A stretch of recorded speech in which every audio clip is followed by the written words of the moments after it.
ข่อยสิลองวัดอุณหภูมิอยู่ในโต๊ะของข่อยว่ามันมันมีความร้อนเท่าใดเนาะมันคือข่อยคือสั่นหนาวหยอกๆอยู่มันมีความอุ่นอยู่ความร้อนอยู่บ่เบิ่งเด้อวัดสิใช้เลยเอาเสียบเข้าได้สิเลยบ่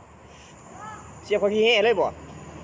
เอาสิบัดเบิ่งเด้อเดี๋ยวย้อนเดี๋ยวมันสิได้ปานใดเนาะข่อยคือหนาวสั่นหยอกๆอยู่นี่มันมีอุณหภูมิความร้อนอยู่บ่ล่ะเบิ่งเด้อเดี๋ยวขึ้นมาเดี๋ยวมาก่อนครึ่งชั่วโมงโอ้ยความอุณหภูมิความร้อนข่อยมีแต่15เท่านั้นจะพ้องดอกข่อยจังหนาวเอาแถวว่าปกติมาตรฐานคนเฮาอุณหภูมิมันอยู่ประมาณ35ข่อยมีแค่3ข่อยมีแต่